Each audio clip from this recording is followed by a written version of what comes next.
Hello YouTube vacuum enthusiasts. So I am back with a video that I have been looking forward to doing for quite a while.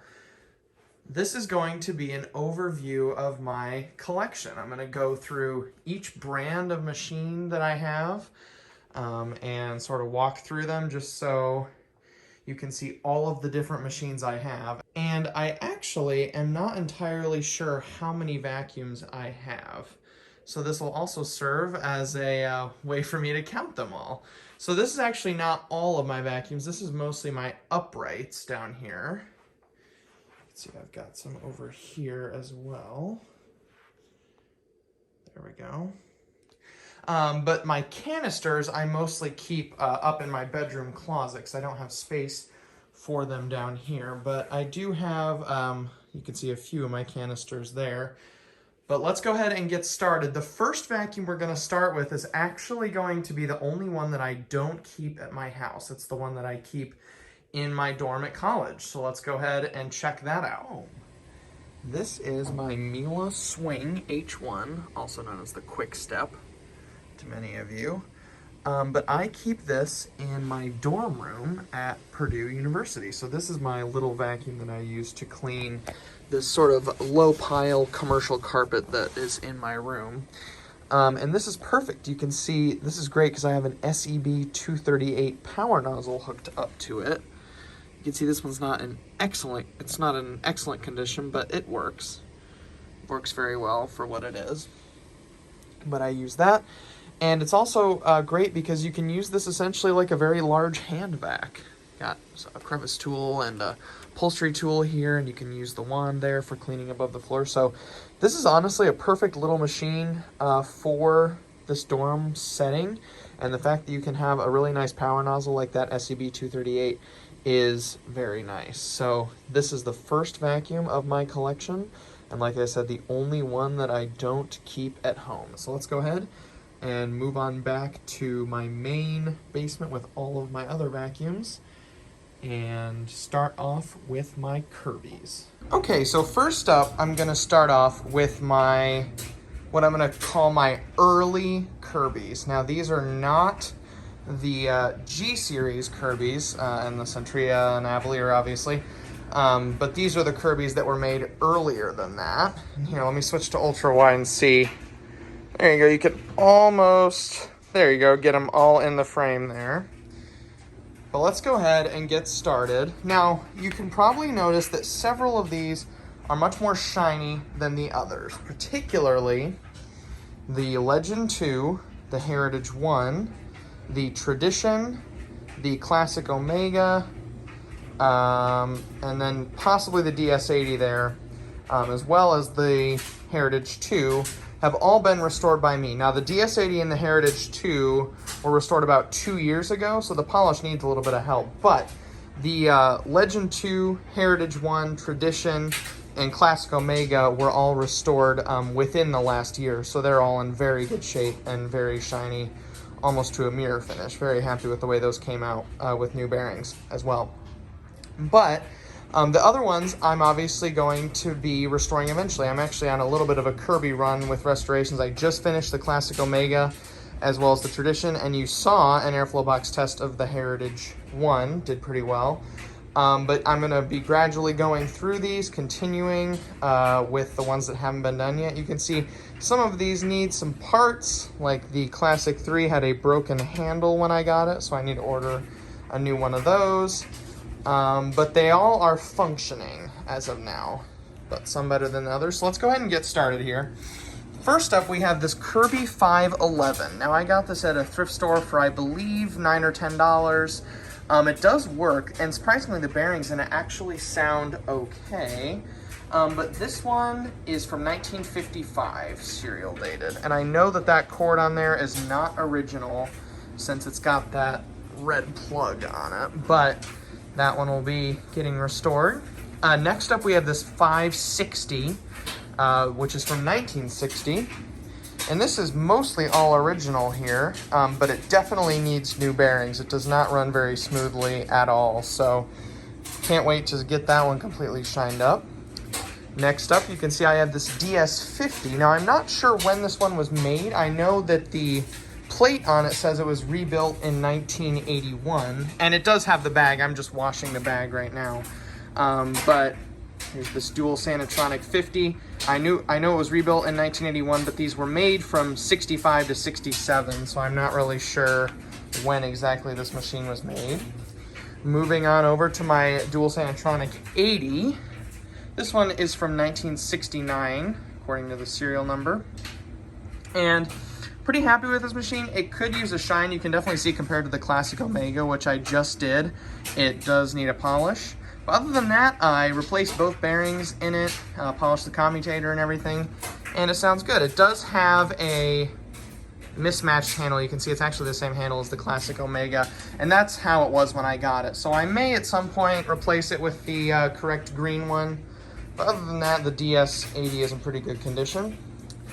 Moving on over to the classic Omega. This is the most recent restore that I did. It's in very good condition. As usual, new bearings, polished the commutator, new headlight. Brush roll in here was actually brand new when I got it. Someone had replaced it, so that's in pretty good shape. But you can see how shiny that is. Wash the bag. And this one is from 1974.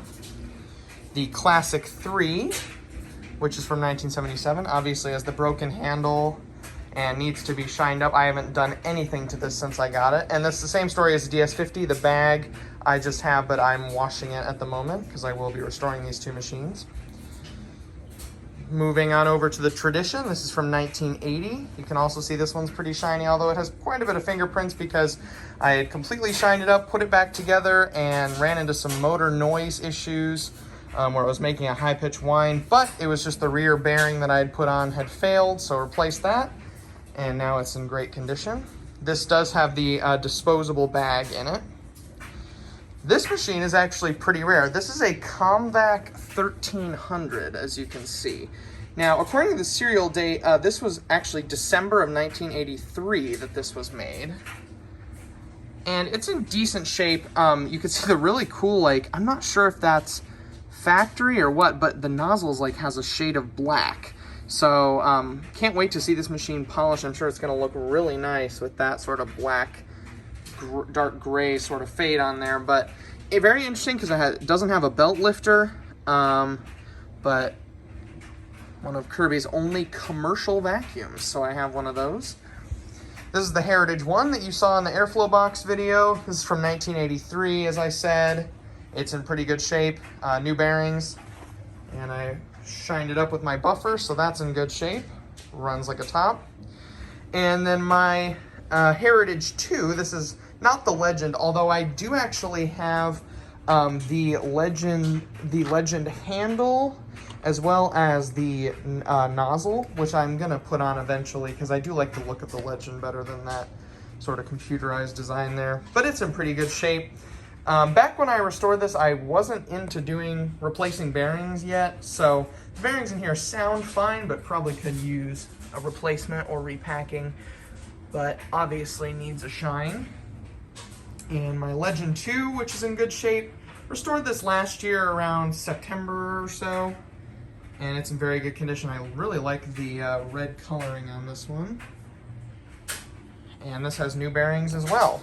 And then finally, for my vintage Kirbys, we have this Vacuette, which I believe, if I'm reading the serial number right, is from 1988. And you can see, very interesting, the bag actually matches the pattern on the Legend 2. So this is a little hand vac. It works perfectly, but it's in pretty good condition. Found this at a thrift store for, I think, $4 or $5.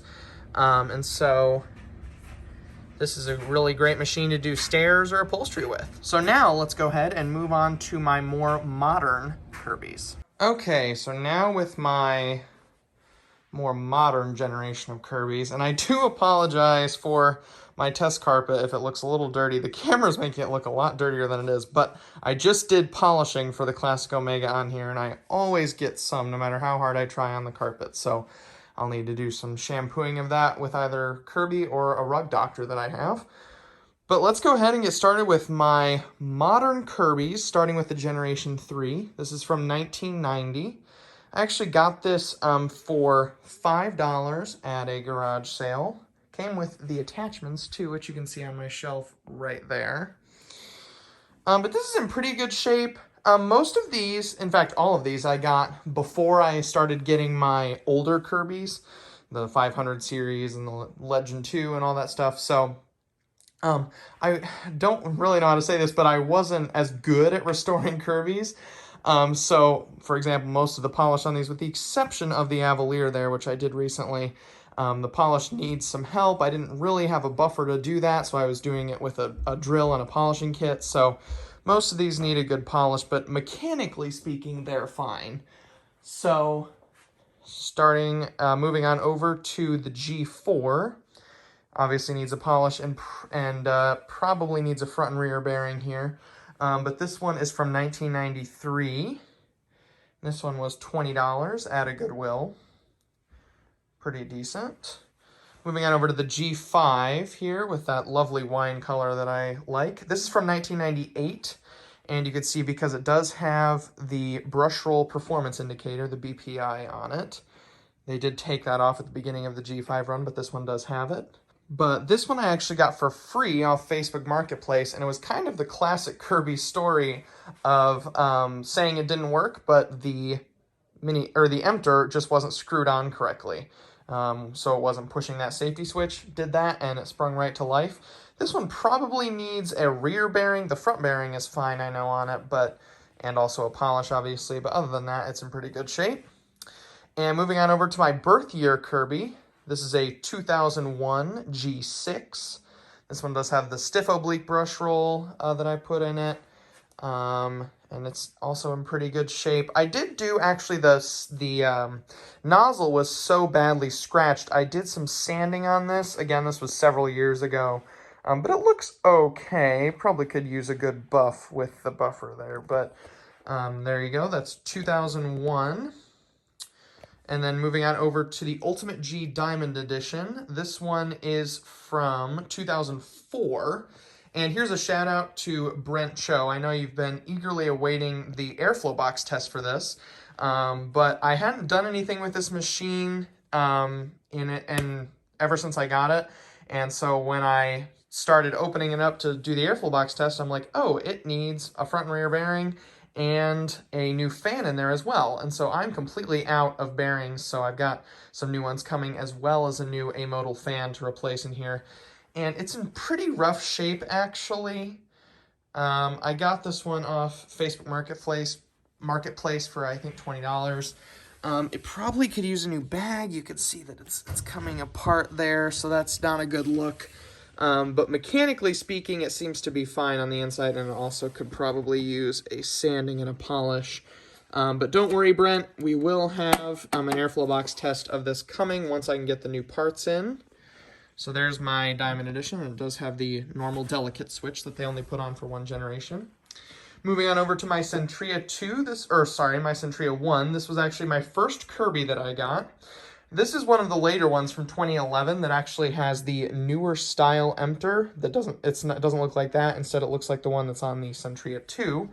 So from 2011, this one came with all the attachments, as you can see there. This was $40 at Goodwill, and this was my first Kirby that I got. And yeah, it came with all the attachments and is in pretty good shape. And the polish I actually did on this was just with a cloth and mother's bag and aluminum polish. That was all I had at the time, so this could definitely use a once over with the buffer to get that aluminum shining, but it's in good shape. This Centria 2 I actually got for my grandparents several years ago, and at the time I did shine it up and restore it for them.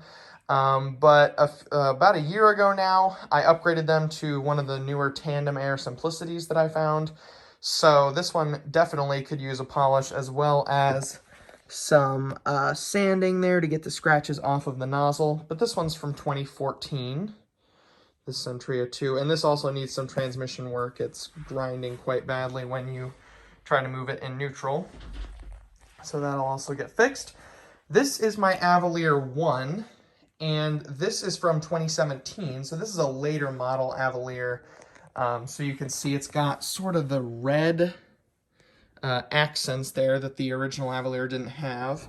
And also, rather than the 100th anniversary, it has just Avalier right there. But this one's in very, very good shape. I just shined it up recently, so this doesn't need anything. Bearings are in good shape, transmission's good, so this is perfect. And then finally, my newest Kirby, the Avalier 2, which you've seen on the airflow box, where it got a fantastic 161 CFM with the bag in and the brush roll spinning. This one could use a polish. This is actually one that I paid the most for out of all the machines in my Kirby collection. I paid $120 for this. Bought it off of Craigslist, and it did come with the shoulder bag and the attachments, so it's in pretty good shape, but could use a polish. And one other note is, just to verify that my measurements are correct, I tested this Avalier on my airflow box, and I got about 151.4 CFM with the same testing methods, same conversion factor, same anemometer, the hold peak, as the Avalier 2. So I did verify that indeed the Avalier 2 has about a 10 CFM boost over the Avalier 1. Now, I'm not sure yet where that's coming from. From what I can tell, the exteriors of these machines are basically the same, except for obviously the different color scheme. But I should have a video, if I can find the time, to actually disassemble these machines and look through what could be providing that 10 CFM boost over the Avalier 1. So that should be pretty interesting. So this is my newest 2018 Kirby Avalier 2. So next up, let's go ahead and move on to my Tacony machines. Okay, so I didn't think I would have to do this, but I actually have to split my Tacony machines into Riccar and Simplicity and then Other, because I have too many of them. You can see just the Riccars, even in ultra-wide mode, I can't quite get them all. But I'm definitely a big fan of most of their machines, so I have quite a few of them here. But let's go ahead and get started with the oldest here. This is the Riccar N2000. This was another Facebook Marketplace find for, I believe, $10. And this is from 1996. It was actually in very good condition. You can see the white paint is very well kept, no smudges or anything. It doesn't have any onboard attachments, but very good cleaning machine with the aluminum brush roll. The 8955, although this is definitely a 90s design, they made this machine for quite a bit longer than I thought they did. This is from 2009, and this does have the attachments on the back, as you can see there, the aluminum brush roll, and this was definitely abused more. You can see there's quite a few little scuffs there. I was able to polish most of them out of the bag door, but this could definitely use a good sanding and polishing once I get more confident with that in terms of doing glossy plastics. This is going to be the first Tanamair machine that I show. This Brilliance is from 2008. And you can see it's the older style that doesn't have it has the matching gold handle rather than the black handle like this one. This machine's in pretty good shape. This was a Goodwill find for $10. It was actually broken when I got it. The direct air fan had a huge chunk out of it, and it looked like it had been kept in a barn, like there were spider webs everywhere, but this machine cleaned up very nicely. I love the sort of champagne gold type color there, but it's in pretty good shape. It does have the shorter hose as well, so it's got the attachments on there. Moving along, this is actually a machine I'm going to be selling soon. This is just a sort of run-of-the-mill Vibrance, and I got this for free. It was a curb find, and it works pretty well. It was, of course, clogged when I got it. That's probably why they threw it away, but unclogged it, and I'm going to be selling this machine soon because I have no need for duplicate Vibrances. This is another Brilliance. Whenever I see a Tanamair machine come up for sale on Facebook Marketplace or Craigslist, and if it's for a reasonable price, I usually buy it just because I do like fixing these machines and I'm very familiar with them. But this is a Brilliance from 2010, I believe. And this has the slightly longer hose, not the super stretchy one of the new models, but there's that right there. This is the Radiance. This was actually my first Tanamair machine that I got about 2 years ago.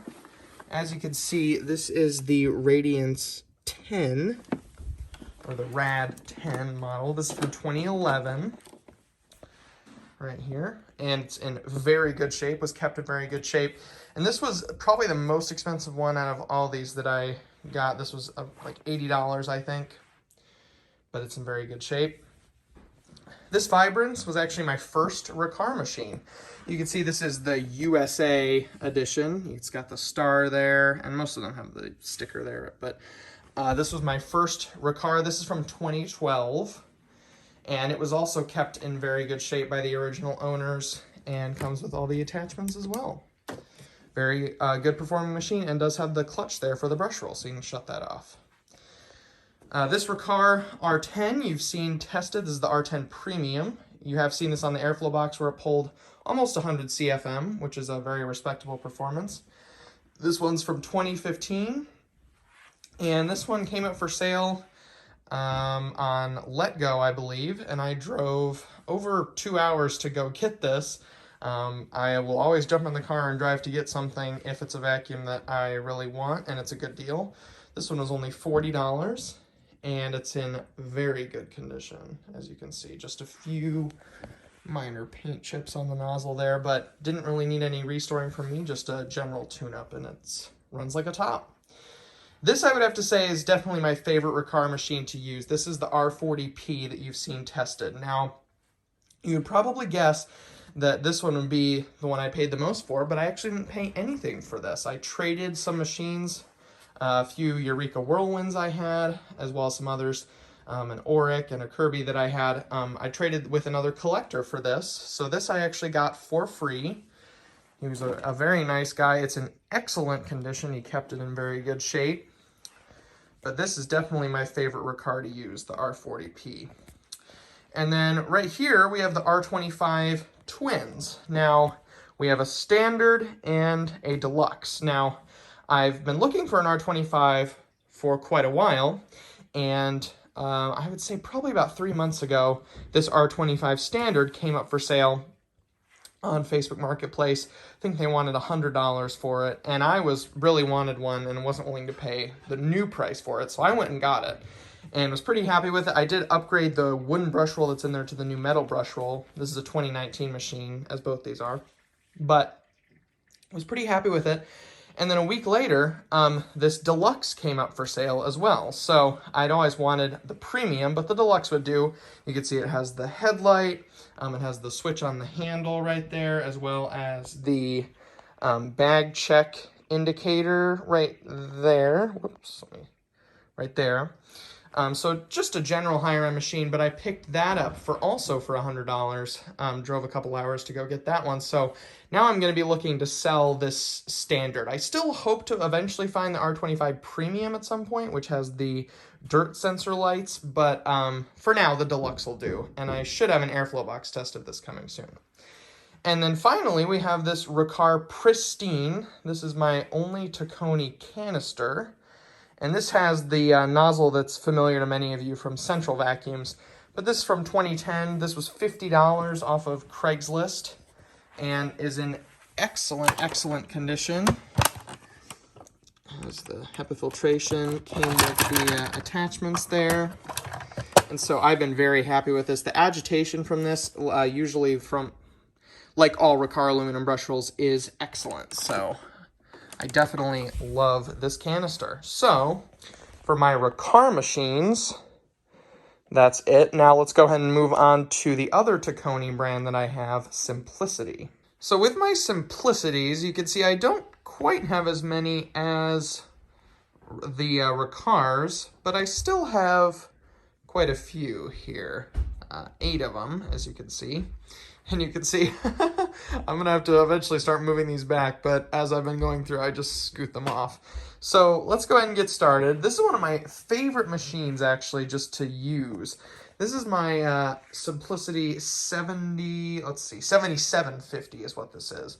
And these machines are just bulletproof. The fact that they've got the tandem air system, and with the onboard attachments, the airflow is just incredible. And so I got this machine off Facebook Marketplace for $20. It was an absolute steal, and it works perfectly. super quiet with the twin fan motor, and just excellent performance with that aluminum brush roll. So really can't say enough good things about the 7 Series in general. Just an excellent line of machines. Next up, we have my older version of the Freedom, the F3500. This is from 2009. This was actually a trade. I traded some computer equipment for this, so technically I got this for free. But this is another good, well-performing machine. This does have the wooden brush roll and also the non-lifetime rubber belt, so this is definitely the lower-end model. But no frills, simplistic, and it works very well, super light, and it really tugs itself through the carpet with that wooden brush roll. This is a tandem air machine, a Synergy X9.10. This is from 2009. And this was actually my second tandem air machine that I got. It's in decent shape. You can see it's got some scratches there in the nozzle. And when I got this one, the fan wasn't cracked, but the fan casing was cracked for the direct air motor. So after I replaced that, this machine is perfect and runs like a top. So definitely a good investment. This is a Simplicity Symmetry. This is from 2011, and it's the USA edition. This was actually in awful condition when I got it. The inside had mud all over it. Obviously, it had been used to pick up water. Luckily, the motor survived, though. You can still see the nozzle's shiny, but it's got some scratches there that hopefully one day I'll be able to polish out. But other than that, the machine works perfectly. It has the clutch right there, and is missing a little dusting brush there, but works perfectly other than that. So hopefully one day I'll be able to polish that plastic. This was a Goodwill find for $15. Moving on over, this is one of my first modern Simplicities. This is the S20 Premium, so kind of their new line of uprights here. This one, as you can see from the light right there, does have the lifetime belt on it and works very well. Very happy with this machine. I would eventually like to get one of the models that has the twin fan. This one has just the single fan motor in it. But for now, this one definitely works well. And this was a Facebook Marketplace find.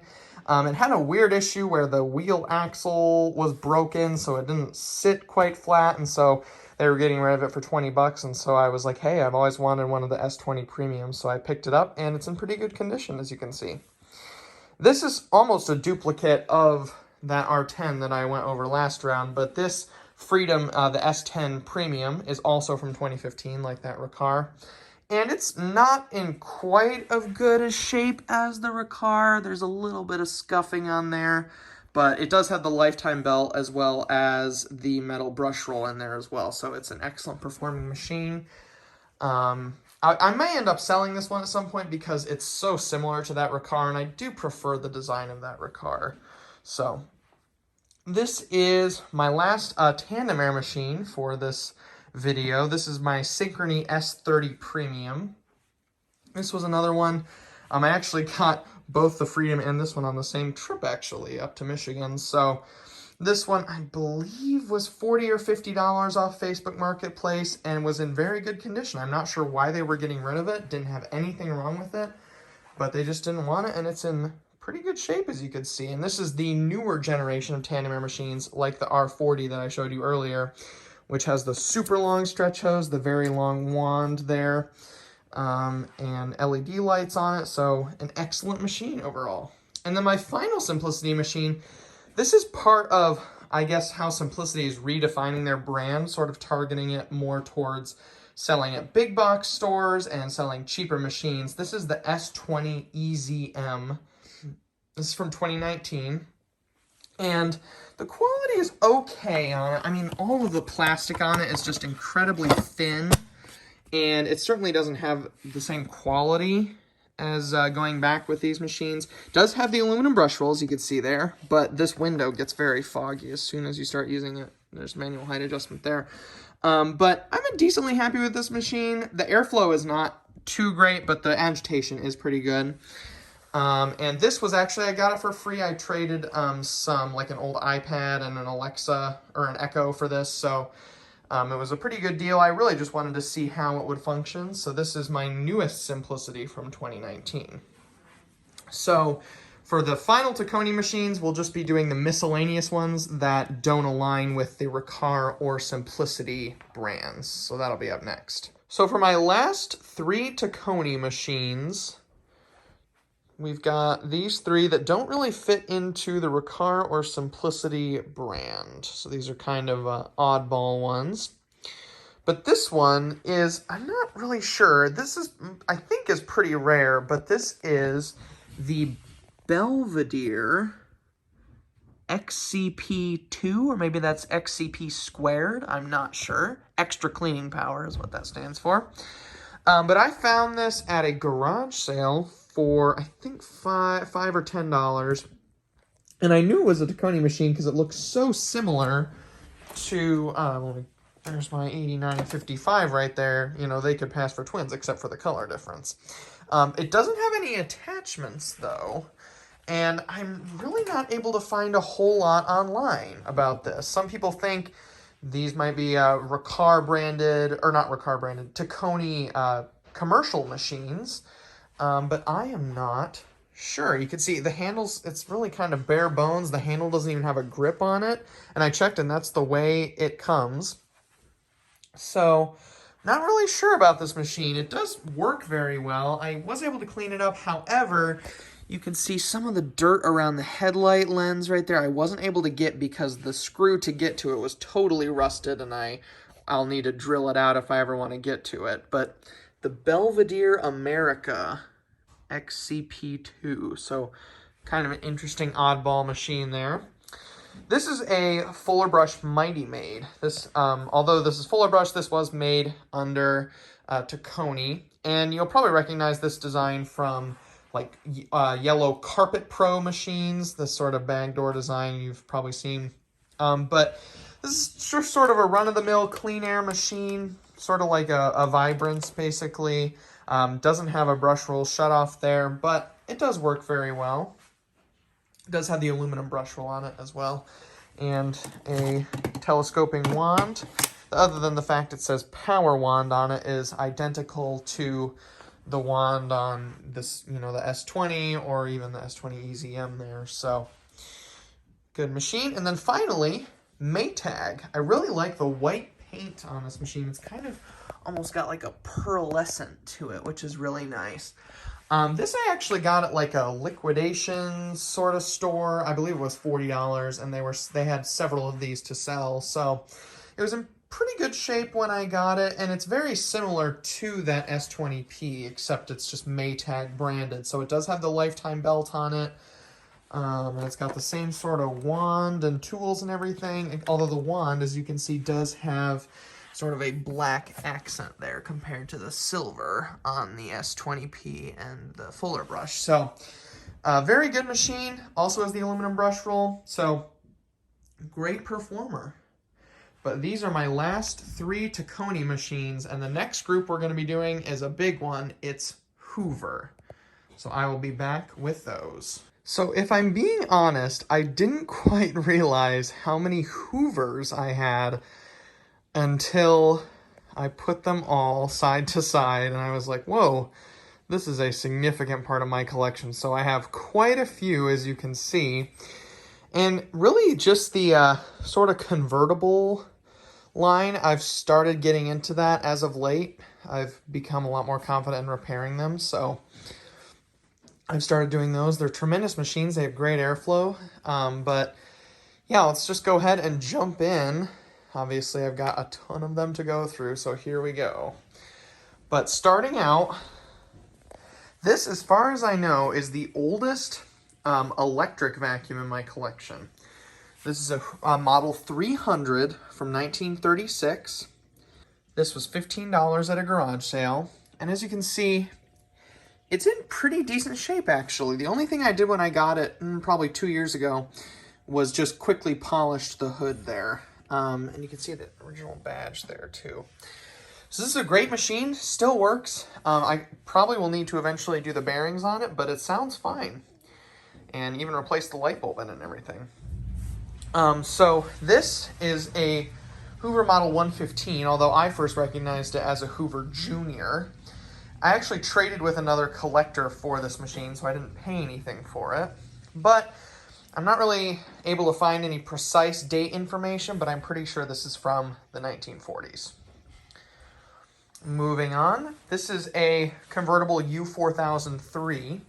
And again, Hoover didn't really start dating their serial numbers until the late 80s, so I'm not exactly sure when this was made. I would hazard a guess that it's the early 70s, but I'm not entirely sure. This one hasn't been restored yet. I found this one at a flea market for $10, and it looks okay. It does run, but it needs some work. But thankfully, it doesn't have very much rust on the metal casing of it, so it's in decent shape. This Hoover Dial-O-Matic with the self-propel system. Not sure if this is late 60s, sometime in the 60s, maybe early 70s, but this one was in very good shape. I traded with another collector for this one. You can see the paint is in excellent shape. They kept it in very good condition. So there's the Dial-O-Matic. Moving on, this green convertible I just picked up last week, actually. This is the U4101 model. And as far as I know, this was 1983 or 1984. Not entirely sure. But just a sort of run-of-the-mill convertible, not even the highest end one. It doesn't have a headlight on there, but still a good model. And it doesn't have the circular handle, unlike this one, which as far as I know, this one is from 1986. This blue model U400401. And this one's perfect. I have a HEPA Q bag in here right now. I restored the bearings on here, so it runs perfectly. This one I also got recently, this Decade 80. I've been looking for one that's in good condition for a while, and I bought several, but they were just made of rust, and I couldn't restore them. It was just a nightmare. So this one, amazingly, I just picked up for $10. Drove up to Michigan to get this one off Facebook Marketplace, and it was in excellent condition, with the exception of a little bit of corrosion on the brush roll, which I just rubbed off with some steel wool. This one's in great shape. Even the label is mostly in good shape. So very impressed with this machine as well. And it's a pleasure to use, makes a great sound. This Concept 2 is the last machine that I'm not exactly sure the date for. That Decade 80, I assume mid-80s at some point. But this Concept 2 is probably late 80s. Again, they started serial dating, I believe, in 1987, so maybe 86, I would guess, but not sure. This obviously is the model that has the hand vac. Not sure if I can do this with one hand. That comes out. You can remove the power cord and plug in there. So it's a very unique machine. And this one also has the electronic speed control as well on here. And it's in very good shape. And I got this one from a garage sale as well for, I believe, $10 or $15, very cheap. Moving on, this is my first Elite that I got. This is the Elite 350. I really like this because it's one of those Elites that doesn't, it's just no frills, doesn't have any attachments. It's very simple, very light.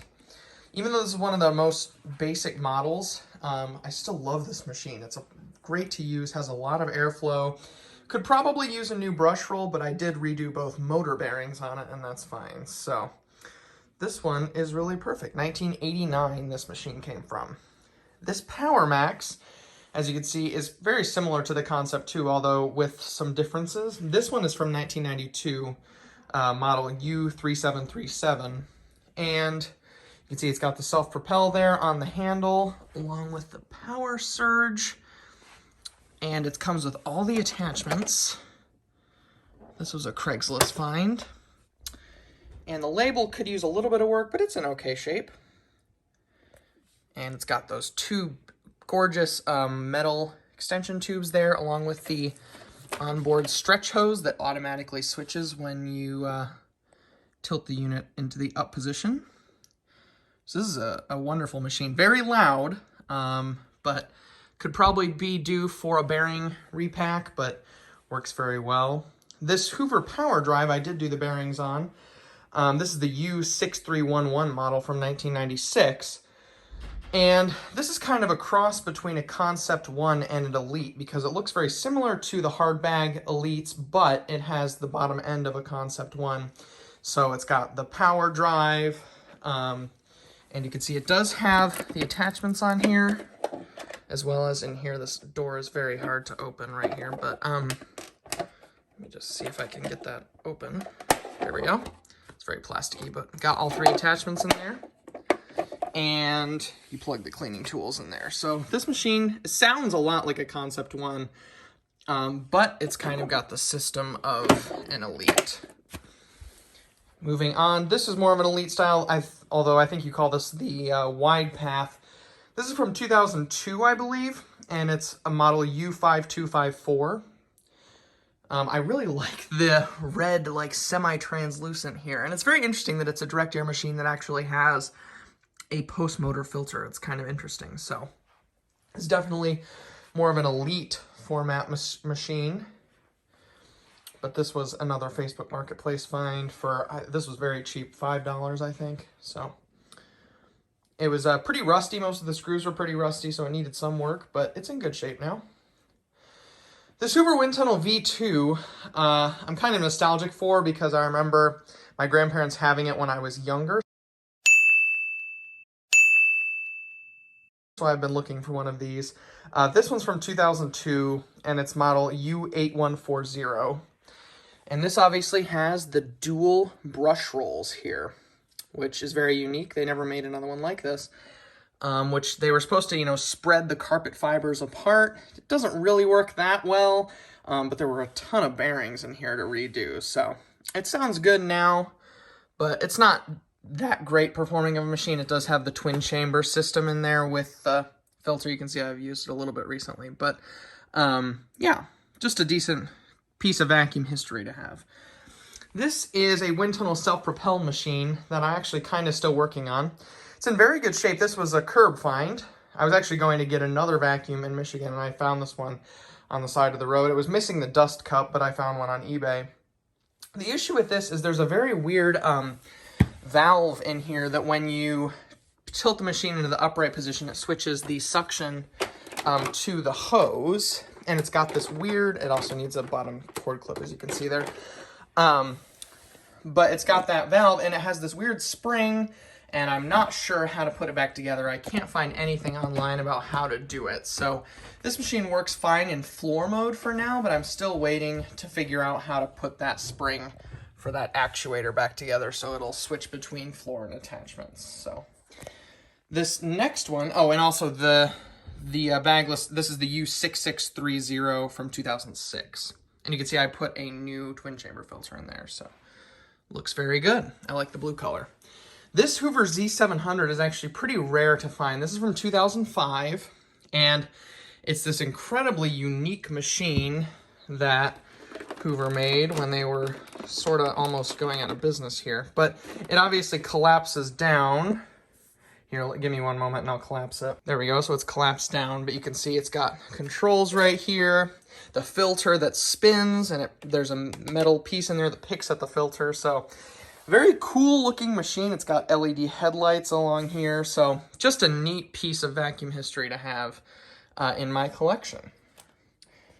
And this one is the model U9145 too. So, all right. This wind tunnel anniversary is from 2009.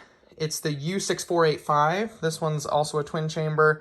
Very similar to this anniversary, although with the twin chamber bagless system. So, not much to say about this, but it works very well. Found this at a garage sale, and it was very, very clogged. But once I unclogged it, it's perfect. This Hoover Anniversary is an excellent machine. It's from 2010, I believe, and it's the U6485 model, and it's very fun to use with the self-propel system that's in there, and with that CWP brush roll that's kind of legendary at this point for Hoovers, performs very well, and it has very high airflow, kind of similar to what a Hoover Tempo would have. So, excellent machine. I could not recommend this more if you just want a low-cost vacuum that performs very well, but it's got those 2 extension tubes and just an overall great machine, along with the dirt sensor too. This Hoover Platinum Collection, this one is from 2014. It's the model UH3001. And this is sort of an Oreck clone almost. It's got the Q HEPA bags, which is great because I can use these for not only this machine, but do the modification for my convertibles too. So this was in pretty good shape. This is a Facebook Marketplace find for 20 bucks. So works very well. Has power and high and low speeds there. So similar to an Oreck, and it also has the same brush roll as that Anniversary, so it agitates very well. This Hoover Conquest I got recently at a garage sale. It was in awful shape. There was a tremendous amount of rust on it, so I needed to use a lot of steel wool and my buffer with a wire brush to get a lot of it off, but it's in pretty good shape now.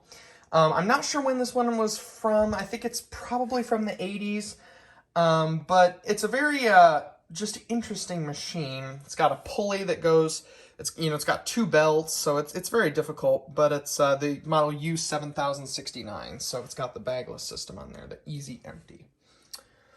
And it's pretty quiet as well for a commercial machine.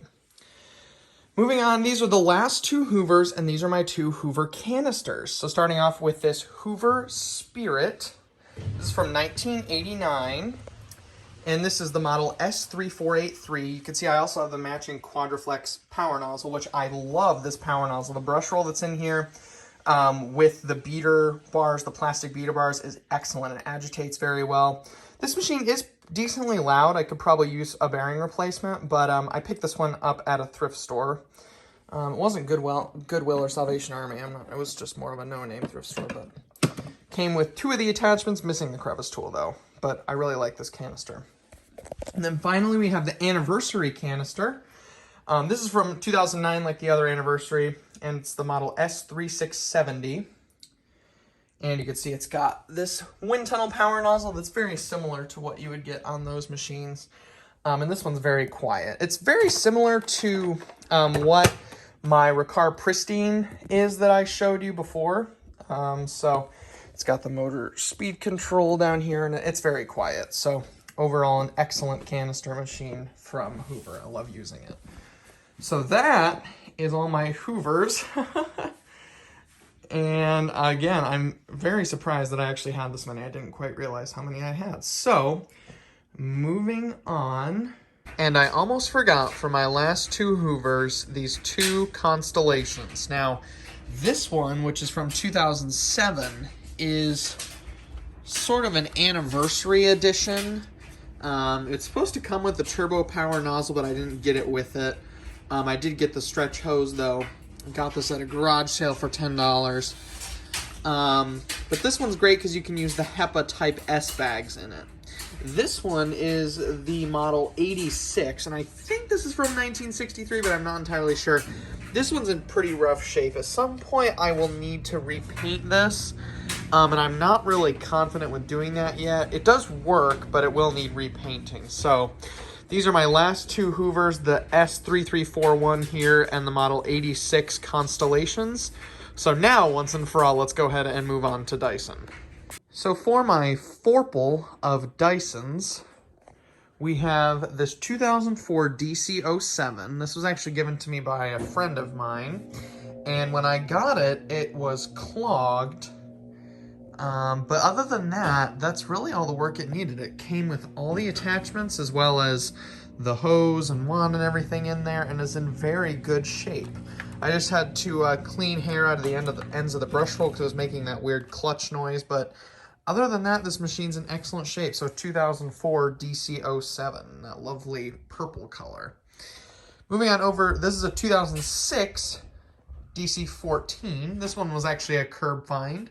Someone was just getting rid of it. It was also clogged and also had the same clutch issue as the DC07, where I just had to take hair out of the ends of the brush roll and it started working fine. This one, however, did need a new motor. I bought a DC07 for I think $10 as just a parts machine and put a new motor in this DC14, and it works perfectly now. It's in great shape. And so this was, for the cost of basically a $10 motor, this machine was fixed back up, and it's a great machine to have. Moving on over to this DC25. This one was only $5 off Facebook Marketplace. It's from 2010. and it's in decent shape. I really would one day like to shine up the plastic both in the bin and over the brush roll. It works okay, but the performance, it could probably use a new brush roll.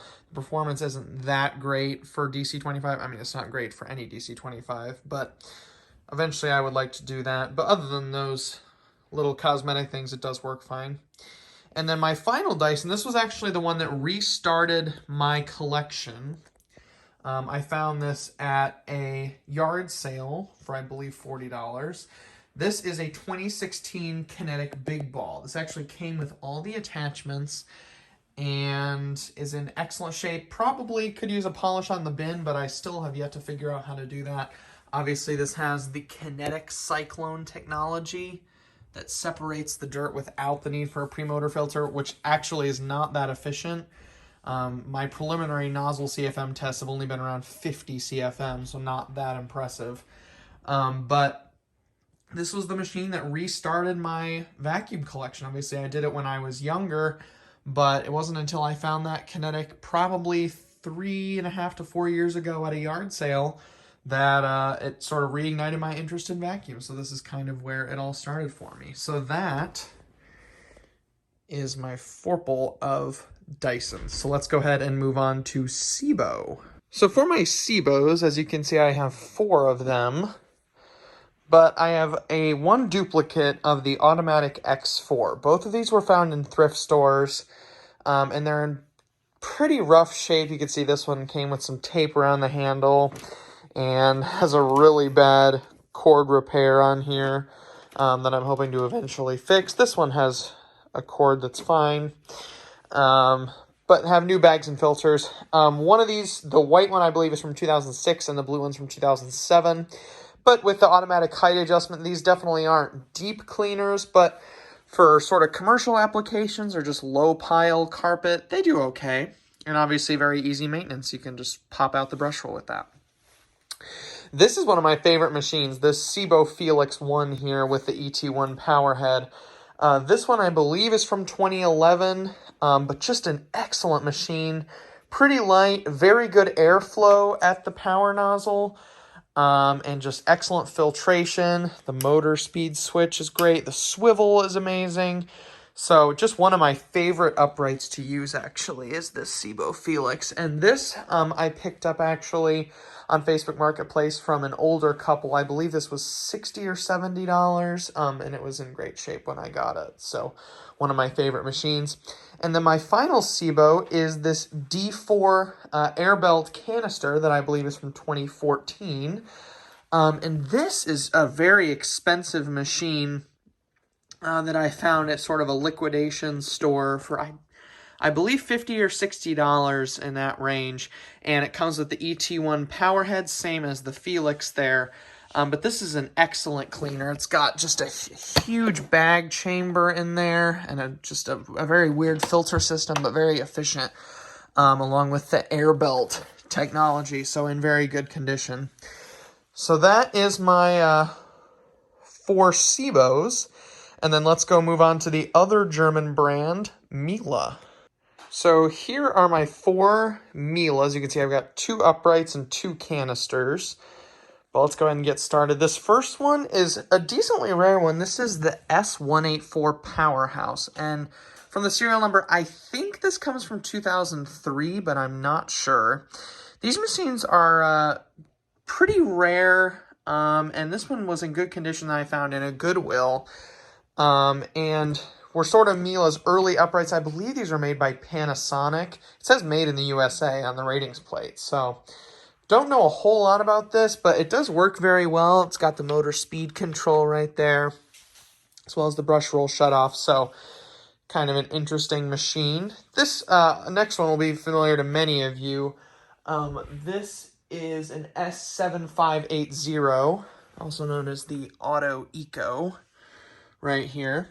And this actually has the digital controls, which I greatly preferred compared to the dial controls that most of them have. So these uprights are pretty common. This one's from 2012, and I got this off of Facebook Marketplace for, I believe, $120. So I paid a little bit for this, but it was in pretty good shape when I got it, so I was willing to pay for it. So that's my S7. And then I have my 2 canisters. I've got 2 older canisters here. This Blue Moon right here, which is the S658 from 2002, and I have it set up with the SEB 228 right there. Originally, it came with the SEB 236 that I have attached to my Swing H1 Quickstep that's in my dorm room. But I wanted to take that one to college, so I just sort of switched the power nozzles between these two. So, because the SEB 228 originally came with the Quickstep. So, but this one's in pretty good shape. This one I actually got from another collector for $40, so it was already pretty restored when I got it.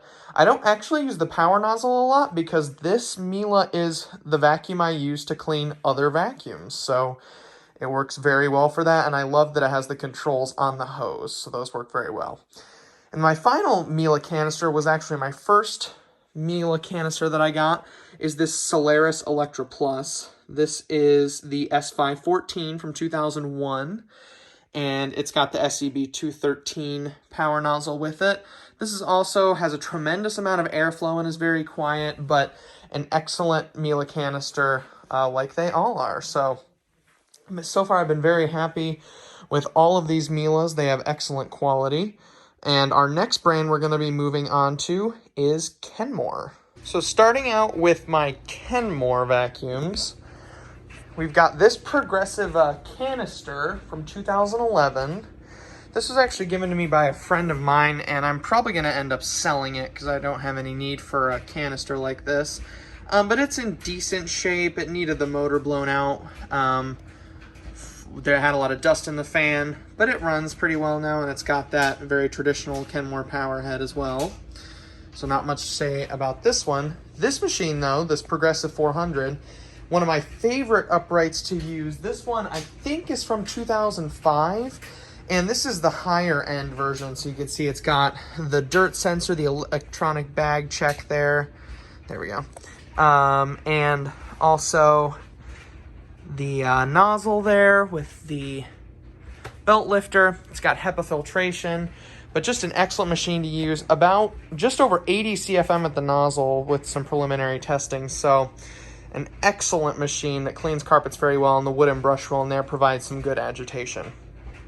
This Crossover Max, which I believe is from 2015, is one of my favorite bagless machines. It's got a really nice wooden brush roll in it that agitates the carpet well. And the Cyclone assembly right there is actually pretty efficient. Not a lot of dust gets through to the filter. And it's got a HEPA filter down there as well. But overall, a good machine. And it has sort of the unique floor tool built into the wand there design. So, like I said, one of my favorite bagless machines to use. And then this is another, sounds like all these Kenmore uprights are my favorite, which a lot of them are. They're just really nice to use. This Kenmore Elite 31150 right here from 2017. I got this at a liquidation store for, I believe, $60. They were just doing a sellout of a whole bunch of these. But stupidly, someone on all of them scratched out the Kenmore logo, so that's a little weird. And you see that on this canister too, which I got at the same place. This one obviously has the direct drive system in it, but it's an excellent cleaner, has very high CFM at the nozzle, about 113 is what I measured. But with the direct drive, beltless, agitates pretty well, although the brush roll is pretty slow. So definitely happy with my purchase of this machine. And then finally, I got this at the same place as I got the other Elite. This was $80, and this was Kenmore's highest end canister at the time that this was made in 2017. This obviously has the, if I can do this, the built-in hard floor tool on the power head, which is kind of difficult, there we go, to put back in. And this has very high CFM as well, and has the powered Pet Handymate, which I love to use to clean stairs. It does a very good job compared to the turbo tools. So another one of my favorite machines has the dirt sensor on there as well. So just a great high-end canister. And those are my 5 Kenmores. So next up, we're gonna move on to Oreck. Okay, so here are my Orecks. Now this is kind of an interesting story. So Orecks are actually the preferred vacuum of my family. So these 3 Orecks, although I'm going to count them as part of my collection because I purchased them and I maintain them, these 3 are actually used throughout our house. The XL Silver is upstairs, the Magnesium is the main floor, and this XL Classic is in the basement. But I don't know what it is about Orecks, but we've had them for almost, I would say probably the last 10 years, but my mom and dad just really like these machines, and so when they do the vacuuming, which admittedly is pretty rare, but when they do the vacuuming, it's one of these 3 machines that they're using. On the other hand, these 4 are actually all mine, so let's go ahead and go through them all here. This right here is my only Oreck bagless machine, and I'm not sure if they've made another bagless upright since. This is the Oreck Touch. This is from 2013. When I got this, the fan was totally caked in dirt and was in really bad shape, so I had to clean that. But this was only $10 off Facebook Marketplace. And it's a pretty unique machine, similar to what a Magnesium RS would be with the controls on the handle and everything.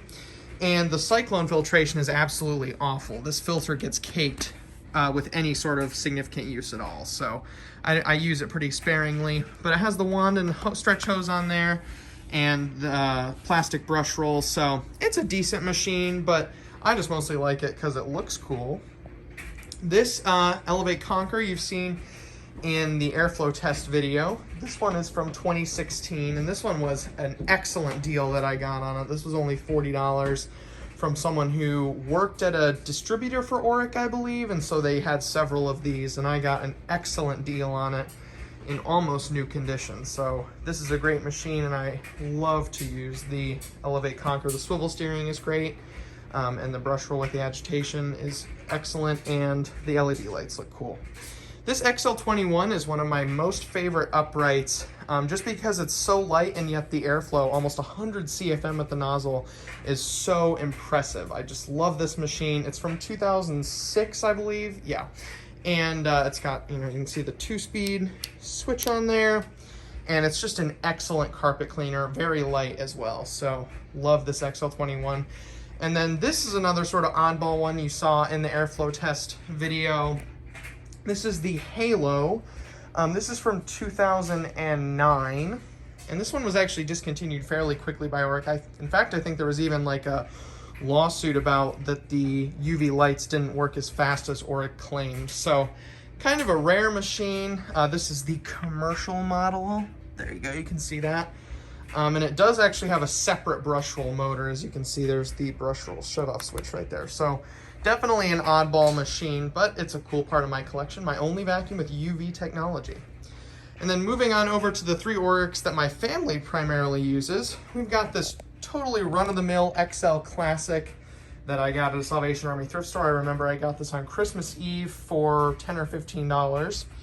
And this one is from 2003, although it was rebuilt at some point according to the label. So it's in decent shape. These 3 I just grabbed from upstairs, so this is just the condition that they were in based on how my family has used them. This Magnesium I got specifically for my mom because she had been wanting one. This is the Magnesium LW100, so the more basic one that has the controls on the back, as you can see. This one I know was $40, and the only thing it needed was a new cord. The cord that was on it before was totally chewed to pieces, so I got a new cord for it. And other than that, it's in excellent condition and still works fine to this day. And I believe it's from 2011, so my mom really likes using this one because it's so light. And it's a decent carpet cleaner, not excellent or anything. I'd still probably pick the XL21 over this, but it's okay. And then finally, the XL Silver. This one's been in our family for, oh gosh, probably at 8 years at this point. Yeah, 2013 would make sense. This one was made in 2010 though. And we bought this refurbished. And this was our first Oreck that we had. So this is the XL Silver, pretty similar in platform to just an XL Classic like that, but obviously has the standard sort of Oreck helping hand handle there. There's the manual there, so. But those are my family's Orecks, and those are my Orecks. So next up, let's go ahead and move on to Aerus Electrolux. So here we've got my Aerus slash Electrolux, and actually we have 2 Aeruses and 3 Electroluxes. So let's go ahead and get started. This first one kind of really looks like an Oreck here. This is the Aerus Fresh Era, and this is model U1626. And as far as I can tell, this is from 2008. This one I actually got in my local town on OfferUp for $20, and it also came with a whole bunch of bags, as you can see I've got in there. But this one is about 80 CFM at the nozzle, so not quite as high as something like the XL21, but pretty decent. And it's got the cool LED lights along with a wooden brush roll down there. So a pretty good vacuum. Kind of interesting because it has this orange cord here, but it's not very long and it's not commercial grade. So kind of a quirky machine, but it's fun to use. Up next, we have this Electrolux Nimble, which is from 2014 as far as I can tell, and is model EL8605. And obviously this has the swivel steering, LED headlights. They didn't really make this machine for very long. Honestly, I would have preferred one with the gray accents over the green accents, but that's what I ended up getting. This one was also $20 on Facebook Marketplace. It's got the spring-loaded wand right there. It's just kind of a quirky machine. Next up is this Electrolux Aptitude. Not really much to say about this one. It's just kind of a basic run-of-the-mill clean air upright. I actually drove to Ohio to get this one. It does have the motor speed control right there. So that's kind of interesting, but there is no brush roll shutoff on it, so you can't really use it on hard floors. But came with the attachments there, and it's in pretty good shape. We've got this Aerus Lux 6000, and this is sort of looks familiar to those old Discovery uprights, except with the longer hose there. But this is model U140C, and as far as I can tell, this is from 2006. But this machine is just very fun to use, has a very similar power nozzle design to that of the Guardian, but has the onboard attachments. It also came with the electrified hose, which fits right in there, and can also use the Sidekick to use that to clean stairs or upholstery. So just an excellent machine overall, and I really like using it. And then my final machine is an Electrolux here. This is the Electrolux Guardian Encore. As you can see, this is model C134C. And as far as I can tell, this is from 2005. So this canister, I do need to do a restore on. You can see particularly the wand has some marks on it that I need to get off, but sounds okay. I still really want to measure the airflow because the motor in there is absolutely enormous, so I'm sure it's going to get some good measurements. But there is that Guardian canister. So that is it for my 5 Aerus / Electrolux machines. And yes, here's one Electrolux that I forgot to do. This is my Electrolux Intensity. This is model EL5020, and I believe this is from 2011. I got this at a Goodwill for $10, and it actually came with a huge box of bags as well as filters. And if we push this button in, you can see it's got a very small bag and the HEPA filter right there. So I have a ton of bags for this, but unfortunately it doesn't get too much use. But there's my final Electrolux, the Intensity. So I actually realized when I got these machines together that when I said Dirt Devil / Royal, I didn't realize that all 4 of them would actually be Royals. I guess I thought I had a Dirt Devil, but actually I didn't. So you can see I've got 4 of them here. Let's start off with this Everlast 8300. Obviously, could use a shine. I got this about 2 years ago. This was made in 2007, I believe. And it's incredibly powerful. About 157 CFM at the nozzle from what I measured. Has the brush roll with the brush stiffeners on there, so it really tears out the carpet. Not good to use on anything other than commercial carpet, so I don't use it that often, but an incredibly powerful machine that I got off Facebook Marketplace for $25. Next up, this was a Craigslist find. This is a model 886. This is from 1987. Could also use a polish. This one's definitely, it's much more quiet than the other one because the amperage rating is less here. Let me see. It's rated for just 6 amps.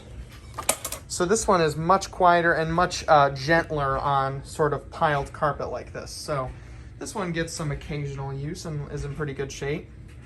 The next up is a major oddball machine. This is the PowerCast from 2003. This is the RY9200 model, which I believe has the twin fan motor. And this is really when Royal was trying to save themselves. They were just kind of putting this out. This was almost a prototype. You can see it's got this really strange, like almost for a hairdryer or something, sort of reset fuse there. But very strange design. 24 pounds. It's super heavy. And it could use a polish there, but I've yet to take this one apart since I got it a couple months ago. And you can see it does have a separate motor for the brush roll. So a very interesting machine, very heavy machine, and kind of awkward to use. And then finally, we've got this wonderful little Royal broom vac here, which probably most of you are familiar with the Dirt Devil one that's red. And this one's, it's just 3.5 amps. It's the model 733. This is from 1990, according to the serial number. And this one was another cheap find, for I think only $10 at a garage sale. And just works very well. It's got the little brush vac motor in there, small direct air fan, and it's great if there's just a mess on the surface that you want to clean up. It's perfect for that. So just a great little vacuum all overall, and it functions very, very well. So that is my 4 Royals. And next up, we're going to do Eureka / Sanitaire. Okay, so as you can see, I've got 2 Eurekas and 1 Sanitaire. And this first one I actually restored pretty recently. This Eureka ESP is from 1982, I believe. It's the 6.7 amp, so not quite as big as the 7 amp motor and the S661. But this is model 5071. And this obviously has the extra suction power, sort of similar to the power surge feature that Hoover was doing at the same time. But it is in pretty good shape. And it also has self-propel, which I've never seen on a Sanitaire type machine before. So we'll have to see what this one can get on the airflow box, because this S661, if you remember, got almost 200 CFM with the brush roll spinning and a bag in. I think it was like 196 or 7 or something, so very impressive. This one has the 7 amp motor. It's from 2000, I believe, December of 2000, if I'm dating the serial number correctly. This was a thrift store find, as was this one. Both of these were $10. And so a very good deal. I've been very happy with the Sanitaire, and both of these have the Vibra Groomer 2 brush roll as well. Moving along to my only Eureka canister here. This is the Eureka Rally, and I mostly got this because I saw on the power nozzle it has the Vibra Groomer 2. This was a Goodwill find for, I believe, $15 or $20. This one is from 1989, and it's model 3970A. Probably needs some bearing work on the motor because the motor was caked in dust when I got it. But other than that, it has the quarter wind, and that works perfectly. This machine is an excellent performer, and the Vibra Groomer 2, as you know, provides excellent agitation. So those are my 3 Eureka / Sanitaire machines. And then let's move on to a brand that's pretty uncommon in the world of vacuums, Singer. So these are my 3 Singer vacuums. And this one on the left is significantly more modern than the other ones. This is the SST 315. And I got this a couple months ago, and it was in pretty rough shape. It was very, very clogged and needed some significant bearing work. But after a good cleanup, and I just washed everything in the sink, it's in excellent condition now and works perfectly well. So re-greased the bearings in there, put a new belt on, and it works perfectly. Just clean everything out, and it's fine. This is a twin fan machine, which I've always wanted. And the performance is pretty good. On the airflow box, it's right around the 150 mark, so kind of similar to what my Hoover convertible would get. So that's a very interesting machine. Moving on, this is the R5D, and as far as I can tell, this is from 1935. This is a 3 amp model, and it does have the cord winder in there. This I actually got from trading with another collector. The SST 315 I got off Facebook Marketplace for just $5, and it came with a paper bag for it as well. But both of these I actually got trading with another collector, so you can see the cord rewind there. And it's in pretty rough shape. It does run, but honestly, I'm just really nervous to take this apart because I know it's being from 1935. It's obviously a piece of history, and I would hate to mess something up since I have zero experience with a machine like this. So at some point I may end up doing that and trying to bring it back to its former glory, but for now it works and we'll take it. And then this last Singer right here is the R2D, and I'm not actually sure when this was from. I assume since R2D versus R5D, it's older than the R5D, so perhaps late 1920s, but I'm honestly not sure. Here, I'll actually show you the ratings plate right there. You can see from the cobwebs, this machine I haven't touched either.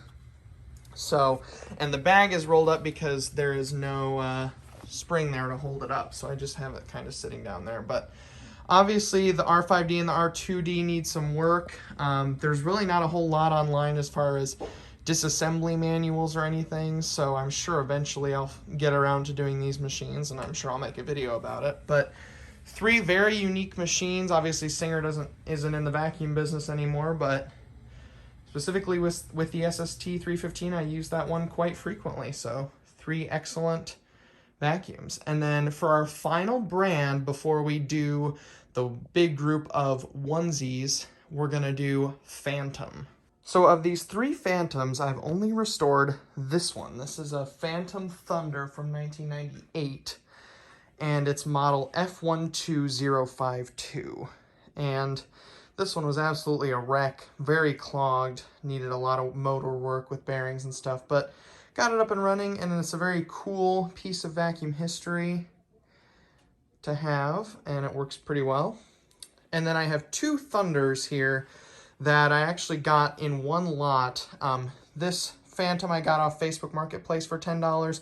These 2 I actually purchased together at a garage sale, the lot for $20, and it only came with 1 power nozzle right there. So not really sure what I'm going to do with these. As I said, I haven't restored these yet. I don't really have any experience with Thunders, but I'm sure eventually I'll get around to it and probably make a video about it. But both of these are from 1999. The one on the left is model LC5102, and the one on the right is LC59K model.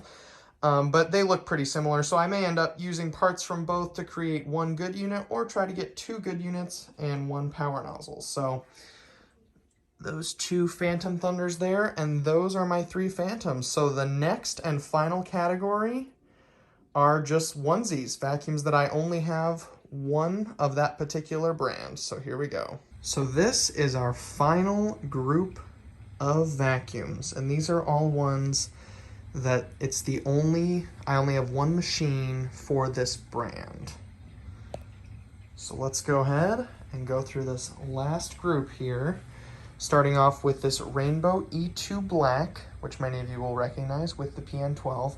This was really the vacuum find of a lifetime. I got this for $100. It was in absolute terrible condition. The fans were caked in mud. It smelled like cigarette smoke, but after quite a thorough refurb, it's looking excellent and it works perfectly. So very happy with this machine, and I believe that this is from 2016, this specific E2 Black. Moving on to this Bissell Heavy Duty. This is model 93Z6W. I believe this is from 2007. I actually got this machine for $10 off of Facebook Marketplace, and when VacLab did a refurbishment of one for his church and showed how stiff those brush roll bristles were, I really was intrigued, so I decided to pick one up, and indeed, that brush roll is the most aggressive out of my collection, with the possible exception of that Royal, the Everlast with the brush stiffeners. But those are just like steel nails digging into the carpet. It's really not gentle at all. So, but there's that Bissell. This is an LG compressor, model LUV 3008. This is from 2012. And obviously it has the compressor technology, that squeegee in there that compresses the dirt. This also has a very aggressive brush roll, nowhere near as aggressive as the heavy duty, but still pretty aggressive. It's got those interesting sideways cyclones. It has Bluetooth controls on the handle. You can see it also has different low, medium, and high speeds for the motor. So it's a very interesting machine from LG. I don't really have any other LG machines. We've got this Shark Apex. This is model AZ1002. This is from 2015. And this is surprisingly my only Shark. I really just wanted a Shark that had both the Duo Clean technology and also the 0M technology in that brush roll, which this has. This also has the powered lift away feature, which is really great for getting under couches and stuff. So I use this for that. But it's got some interesting features, you know, controls on the handle are really nice. And also that little light right there to light attachments. So overall, a decent machine. I'm not really a huge fan of Sharks, but this machine I've had for about a year. Moving on over to this Panasonic Performance Plus Platinum. A lot of P's in that name. This is model MCV5248, and I think this is from 2010, according to the serial number. I picked this up for $10.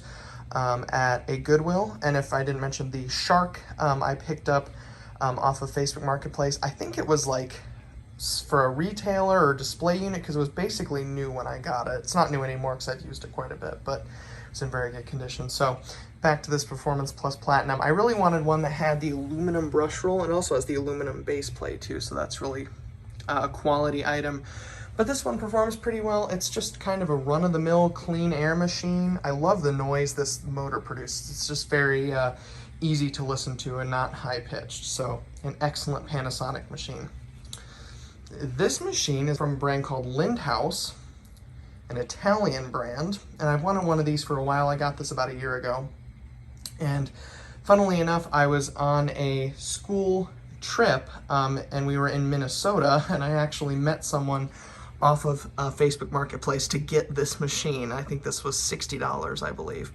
So this is the RX HEPA model 11508, and I believe this is from 2005. So you can see it's got the commercial grade cord on there, and it's in pretty good condition. It has the unusual feature of being able to swap out the power nozzle for a bare floor tool, something I've only ever really seen on the Sebo Felix. But very interesting Lindhaus machine, very quiet as well, but it does, I don't really have a machine that actually fluffs the carpet as good as this one does. Obviously others deep clean better, but the carpet looks the best after using the Lindhaus, I would say. Of course, every vacuum collector needs to have a Sharp Twin Energy. They're just kind of a quirky machine.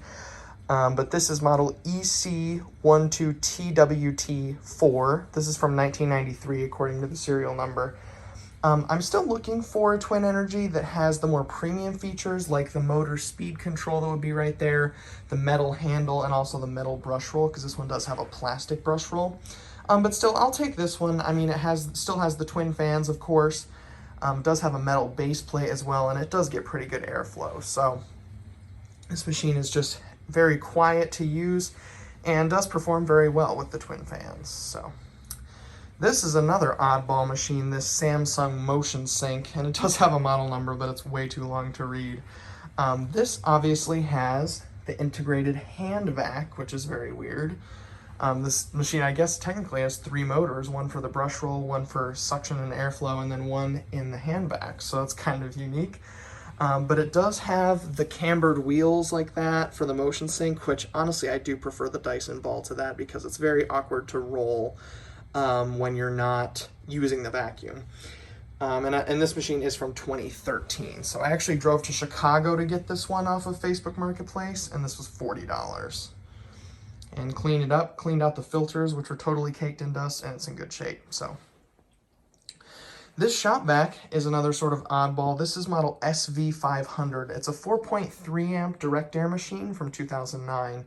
And I actually had one of these machines as a kid. This was sort of in my vacuum collection as a child. And so when I found one of these in a Salvation Army, I said, hey, why not pick it up? Obviously, it's very cheaply made. I think the reason I got this when I was younger is because it was so cheap that my parents would buy it for me. But yeah, this machine, very cheap. It's kind of just an Oreck knockoff. I will probably end up doing some tests on it just because I wonder how it does with a 4.3 amp direct air motor, but we'll have to see. And then over to here, this is a Filter Queen Majestic from 2011. I think it's the model M11. And this machine I drove to Ohio to pick up. It's in very good shape after I clean it up. There's the original power nozzle as well. And obviously these machines are incredibly expensive brand new, like $3,000 plus. And this does have, not sure if you can see under the cord there, this does have the twin speed, focus, there we go, twin speed motor. So it's a great performer right there. And then I actually realized I have one more Hoover, this Hoover brush vac, I believe from 2003.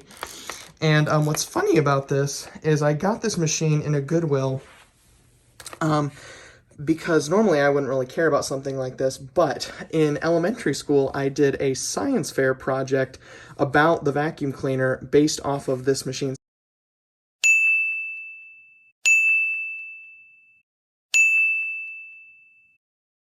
And so I actually disassembled this and had it sitting out on the board, which was really cool, actually. So this machine's always kind of near and dear to my heart. So when I saw one, I decided to pick it up. But as you can see, Hoover brush vac. And it's great for, you know, doing the stairs or couches. So it's a great little machine. And then my last machine that I have is this Neato XV21. This is my only robotic vacuum. And it's decently old, but it still has the LiDAR system in there. So it's very good at navigation, and it still works perfectly, even though this is a number of years old. So this is my only robotic vacuum. Mostly I keep it in my room here at my parents' house, and it just kind of cleans my room, but still works perfectly for a machine of this age. So with that, that is a wrap for my vacuum collection video, and now I've got to put all these machines back into sort of a categorized state that I had them before, but I've got a lot of work to do, but you can just see how many I have. So I'll go ahead and put on screen right now the number of vacuums that I saw. I'm going to have to go look at, once I edit the footage, I'll be able to count them all, but that'll be very interesting to see.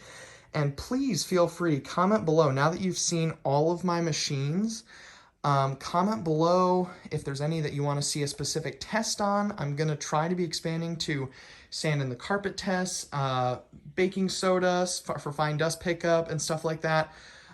Just doing a lot more stuff other than airflow and suction tests, but obviously the airflow and suction tests will continue. So I apologize for this video being so long, but please comment below if you want to see tests on any of these machines. And as always, thanks so much for watching and subscribing to my channel, and I will see you again in the next video.